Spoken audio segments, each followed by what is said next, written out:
Here's 3 mid-side mixing workflows plus a bonus advanced sound design trick from Grammy Award winner Luca Pretolesi. Mid-side processing is a stereo mixing technique that separates audio into 2 components. Mid information is the sum of the left and right channels, containing everything shared between each. This typically includes centrally panned elements like vocals, bass, and kick drums. Side information is the difference between the left and right channels, capturing the elements that create stereo width and spatial depth. Before making any adjustments, start by adding both a mid and side boost and sweep them around on solo to become familiar with how they affect your track. The first use case is removing side information from the low end to fix phase issues and improve mono compatibility. However, Luca advises against using strict low cuts as they can strip away too much stereo detail in this range. But wait, if we're making EDM, don't we want a tight low end? That's up to your discretion, as everyone has their own preference when it comes to bottom end. But after analysing countless EDM tracks, I found that most artists don't go full mono. Their low end isn't super wide, but it's not completely collapsed either. Here's examples from Skrillex and Fred again. Left is the original track, and right is with all stereo information removed below 100 Hz. Both artists likely use low shelf filters rather than hard cuts, or maybe Luca handles this when mastering their tracks. Either way, we see a sizable reduction in stereo width under 100 Hz, but not a complete removal. The second use case is dynamically cutting signal from the mid or sides to fix problematic areas. For example, if your snare clashes with a synth every time it hits, a dynamic band can reduce that frequency range only when needed, bringing it back as soon as the snare fades. Luca recommends adding a dynamic mid boost on top of the side cut, or vice versa, to cover some of the lost information and make the adjustment feel more natural.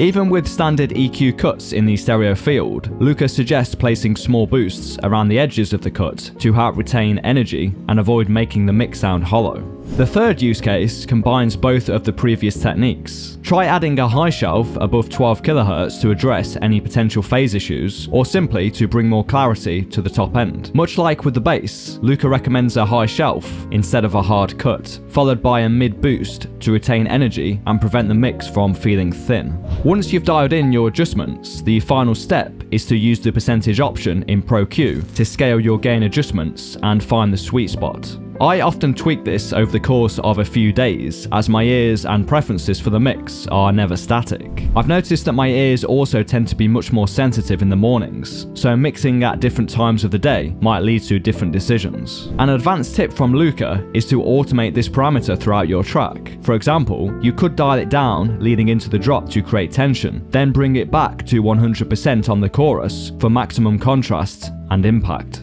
For another mixing workflow from Luca Pretolesi, check out this video where I deconstruct his gain staging workflow in 2 minutes. Thank you for watching.